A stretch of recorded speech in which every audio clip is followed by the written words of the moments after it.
Bienvenue à toutes et à tous sur Financial Afrique dans le grand débat de Financial Afrique. Alors, Washington a annoncé cette semaine qu'elle exclurait l'Ouganda à partir de janvier 2024 de son programme AGOA, un programme qui permet d'exporter les produits vers les États-Unis sans droit de douane. Rappelons que cette décision fait suite à la loi criminalisant l'homosexualité en Ouganda et l'Ouganda qui, depuis août également, est suspendu de tout financement de la Banque mondiale. Autre cas de figure, à Kaolack, à plus de 200 km de la capitale sénégalaise, une personne soupçonnée d'être homosexuelle du nom de Sherfal, qui avait été inhumée la veille, a été exhumée du cimetière de Léonard Niassène, et puis traînée hors du cimetière brûlé. Alors, donc, pour rappel, à ce jour, seule l'Afrique du Sud, le Botswana et le Gabon ont dépénalisé l'homosexualité. Voilà, le débat d'aujourd'hui porte sur homosexualité en Afrique, un débat politique financier ou un faux débat. Pour en parler, je suis en compagnie d'Adama Ouad, le directeur de publication du magazine Financial Afrique. Bonjour, monsieur Ouad. Bonjour, Dominique Mabika. Alors, avant d'entrer dans le vif du sujet, on fait le point concernant l'homosexualité en Afrique. Oui, alors, vous avez d'emblée parlé de l'AGOA, African Growth Initiative Act. C'est un programme américain lancé en l'an 2000 et qui avait pour but d'encourager les Africains à commercer avec les États-Unis. Et la philosophie qui était sous-tendue derrière, c'était de dire, écoutez, on ne fait plus d'aide, on va faire du business avec les Africains, on va faire des programmes de développement, de co-développement, et plutôt que de continuer à assister l'Afrique. Bien évidemment, comme tout programme américain, celui-ci est sous-tendu par une idéologie, le respect des droits de l'homme. Donc les Américains sont très pointilleux là-dessus et chaque année d'ailleurs, à l'occasion des réunions de l'AGOA, ils annoncent de nouveaux entrants, ils excluent d'autres. Un exemple, cette année par exemple, ils ont réintroduit la Mauritanie et ils viennent d'exclure le Gabon. Justement, pourquoi? Parce que vous le savez, les lecteurs le savent, il y a eu un changement anticonstitutionnel au Gabon. Ils viennent d'exclure aussi dans la même veine le Niger, pour les mêmes raisons. La Centrafrique aussi, pour diverses raisons, dont le non-respect des droits de l'homme, et surtout l'Ouganda. Alors, l'Ouganda, c'est un cas un peu particulier, puisqu'ils viennent en août, entre mars et août dernier, de promulguer une loi jugée liberticide et homophobe, etc., pour toute la communauté LGBTQ+. Donc, c'est une bataille vraiment entre le Parlement ougandais, la présidence ougandaise et les institutions internationales, puisque cette exclusion de l'AGOA fait suite à une autre sanction de la Banque mondiale qui devait accorder un prêt de 65 millions d'euros à Kampala et qui a refusé finalement parce que, jugeant que ce pays a promulgué une loi contraire justement aux valeurs de la Banque mondiale. Mais cette sanction, elle est alignée sur un certain nombre d'institutions internationales et d'organismes, de communautés. Par exemple, l'Union européenne, depuis 2021, a voté une loi en disant qu'elle ne va plus financer ou assister tout programme contraire à ses valeurs. Et ça, on parle bien évidemment de la protection justement des minorités LGBTQ+. Et d'ailleurs, la Commission de l'Union européenne avait déclenché une procédure contre la Hongrie, qui est très conservatrice sur la question. Et cette procédure, d'ailleurs, n'a pas abouti. C'est pour vous dire que les opinions sont très divisées. Il n'y a pas d'un côté l'Occident, de l'autre l'Afrique, ou de l'autre le reste du monde. Même en Occident, les gens ne sont pas tous d'accord sur justement cet agenda. Il y a de vrais débats, de vraies oppositions, mais avoir la hargne avec laquelle les institutions occidentales, les États essayent d'amener l'Afrique justement dans cet agenda, avoir donc ces moyens de pression financiers, économiques, politiques mis en avant, on a l'impression que l'Occident a adopté ces lois depuis très longtemps. Or, un simple retour, une simple rétrospective suffit à le démontrer. C'est très récent, toutes ces lois sur l'homosexualité, etc., la protection des communautés est très récente. Pour ne citer qu'un exemple, en France, la dépénalisation n'est intervenue qu'en 1982 avec le président Mitterrand. Alors, en parlant d'agenda, pourquoi l'Occident veut imposer son agenda à l'Afrique? Alors, ce n'est pas imposer un agenda. Moi, je pense que c'est plutôt l'Occident est en évolution constante sur les questions des libertés et des droits. Et n'oublie pas que l'Occident tel que nous, on se le représente, c'est un peu l'ordre mondial qui est né des ruines de l'Europe de la Deuxième Guerre mondiale, où on a vu, après la conférence de Yalta, un nouvel ordre mondial qui était porté par les Américains et qui était challengé fortement par l'Union soviétique jusqu'en 1989. Et cet ordre, comme tout ordre d'ailleurs, avait besoin d'une morale. Et la morale, c'était la Déclaration universelle des droits de l'homme, la Charte des droits de l'homme, avec la déclaration, avec tous les textes qui l'accompagnaient. Et d'ailleurs, qui a eu son pendant africain, c'est la fameuse Déclaration africaine des droits de l'homme et des peuples, ou la Charte de Banjul, qui date de 1986. Donc, ces déclarations réaffirment les libertés individuelles, la liberté donc d'avoir ses orientations, etc. Et beaucoup de pays, de nos pays, ont adopté ces chartes, les ont ratifiées. Et aujourd'hui, je dirais le vrai problème de l'Afrique, ce n'est pas est-ce que il y a une tolérance vis-à-vis des communautés.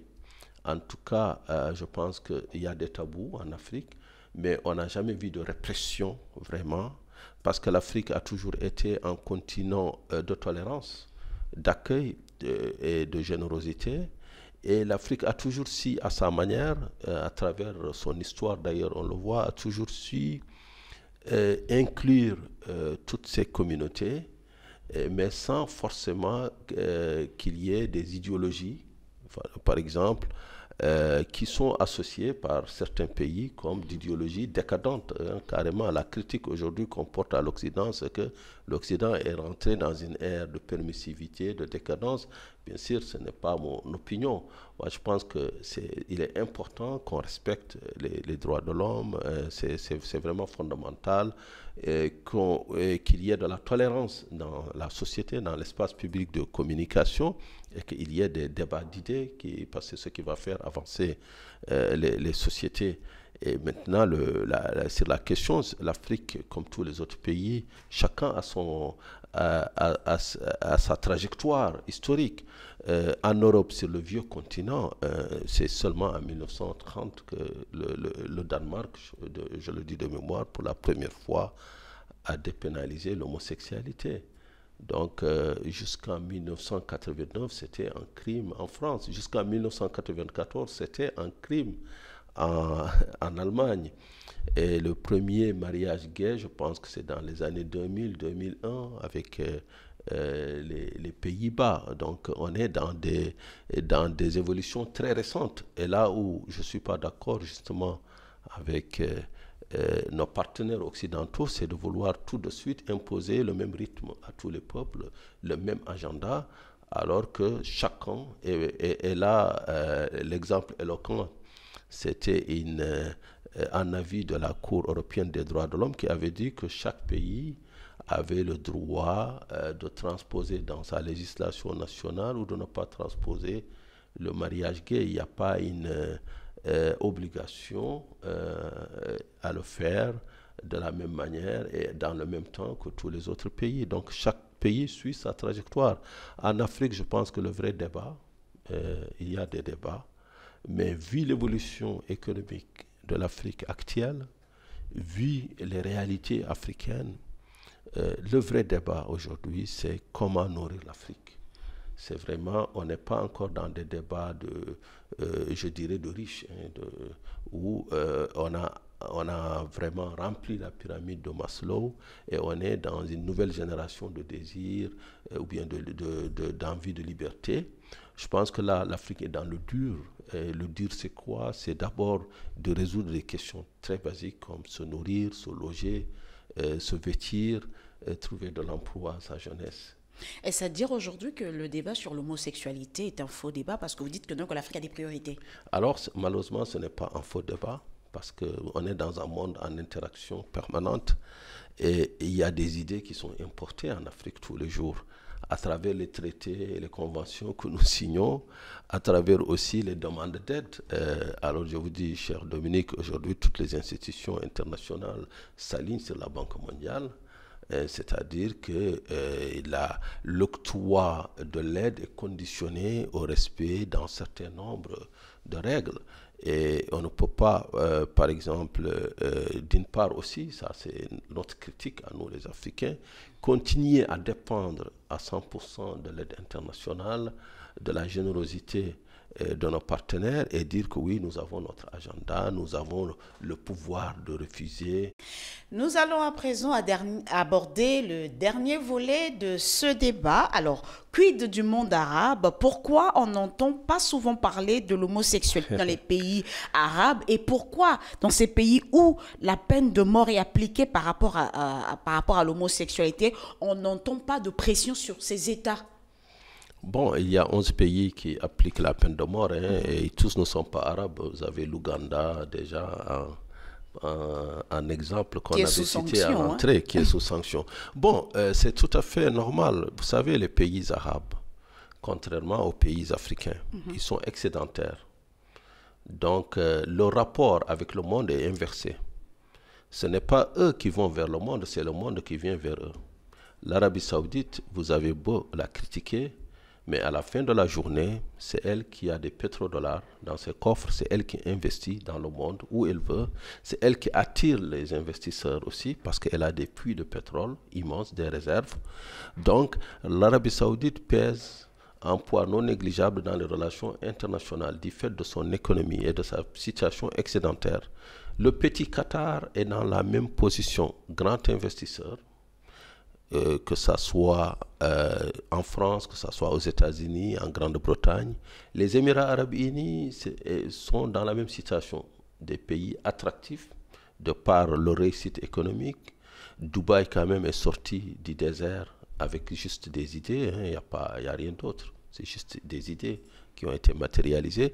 Donc quand vous avez ces pays, leur structuration, leur organisation, vous ne pouvez pas leur imposer quoi que ce soit parce qu'ils n'ont pas besoin de vous.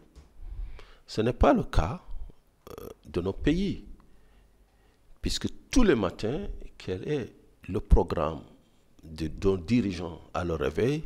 C'est comment trouver de l'argent pour construire un puits, construire une salle de classe, construire un hôpital. Nos États sont quasiment en faillite du fait de leur dépendance totale à l'aide internationale.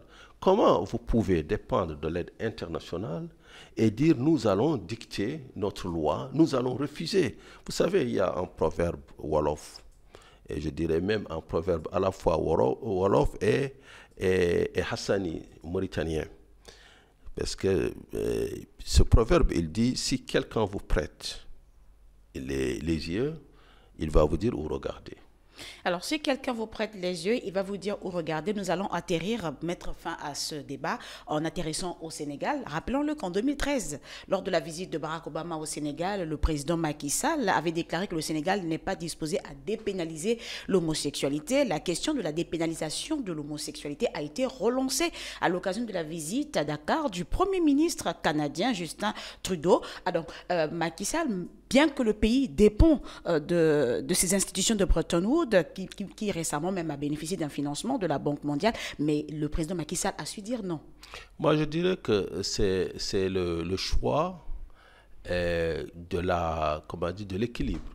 Le président Macky Sall a été équilibré, aussi bien face à Barack Obama que face au Premier ministre canadien, en leur disant que nous avons notre propre vision du monde, nous les Africains, mais il n'a pas fait de la surenchère comme le président Museveni de l'Ouganda.